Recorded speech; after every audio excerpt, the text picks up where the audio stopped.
म्होरक्या विद्याप्रतिष्ठानच्या प्रांगणात विसावला. बारामतीत काय जादू आहे ती पवारांनी सर्व आस्थापन व्यवस्थापनांना दाखविली. हेवा वाटावी अशीच कलाकारी जगाला दाखविली. पंतप्रधान नरेंद्रभाई मुख्यमंत्री असताना ठाकरे, शिंदे व फडणवीस यांनी तेथे पायधूळ झटकली. त्यावेळी अजितदादांना सारथ्य करण्याचे भाग्य मिळाले. बारामतीत वाकडे तिकडे काहीही घडू दिले नाही. उसाच्या दराबाबत राजू शेट्टी यांनी बारामतीत आंदोलन केले होते. त्यांना पवारांनी शांततेत बाहेर काढले. पण अपघात सांगून होत नाही. नेमका त्यात बारामतीचा म्होरक्याच अडकला. नियती किती क्रूर असते. काकांना तुम्ही आता थांबा म्हणणारे पुतणे मागे ठेवून गेले. हा या वयात शरदरावांवर खूपच मोठा आघात म्हटला पाहिजे. जरी वेगळ्या वाटा धरल्या होत्या तरी त्यांचे कार्यक्रमात भेटणे बोलणे व्हायचे. राजकारण हे सरड्याचे रंग बदलण्यासारखे असते. महाराष्ट्रात राजकारण्यांनी सरड्यांना सुद्धा मात दिली. हिरवा रंग या धर्तीने शालू सारखा पांघरला, त्याला राजकारण्यांनी थेट मुस्लिमांचा रंग करून टाकला.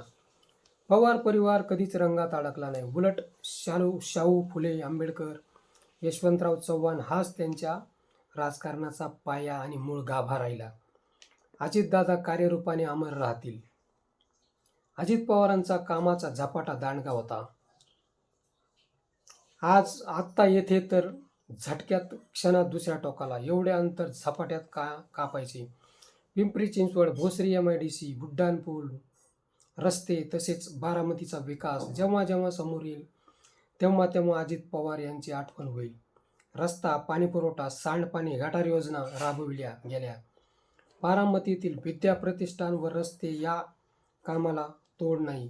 खेडेगावच्या लोकांच्या शब्दात सांगायचे तर रस्त्यावरून सांडलेले तेल सुद्धा भरून घ्यावे असे चकचकीत व गुळगुळीत रस्ते. शरदरावांना उगीच चाणक्य म्हटले जात नाही. शरदरावांमुळेच अजितदादांना संधी मिळाली. गुलीगत फेम सूरज चव्हाण यांना खुलेआम मदत करून 4 चौघांत बसविले. मनोज जरांगे पाटील सरकार विरोधात, पण त्यांना सुद्धा धक्का बसला. अजून कोणालाही खरे वाटत नाही. 2019 प्रमाणे केव्हाही येतील व म्हणतील, बेट्यांनो मला सोडून तुम्ही सरकार बनविता काय. नियतीने टायमिंग कसा साधला. 66 वर्षे 6 महिने 6 दिवस आणि 6 वेळा उपमुख्यमंत्री. शत्रूलाही काळजाचा थरकाप उडवणारा मृत्यू येऊ नये.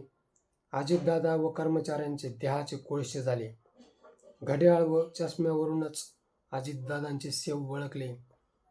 मित्रहो, अशाच विमान अपघातांमध्ये माजी पंतप्रधान स्वर्गीय इंदिराजी गांधी यांचे चिरंजीव संजय गांधी, माजी मंत्री काँग्रेसचेच माधवराव सिंधिया, पुन्हा आंध्र प्रदेशचे तत्कालीन मुख्यमंत्री YS राजशेखर रेड्डी, तसेच गुजरातचे माजी मुख्यमंत्री विजय रुपानी आणि आता महाराष्ट्राचे आणि बारामतीचे लाडके दादा अजितदादा यांना अशाच अपघातांनी गाठले आणि अवेळी आपल्यातून घेऊन गेले. या सर्वांना ॲक्शन मराठीतर्फे भावपूर्ण श्रद्धांजली.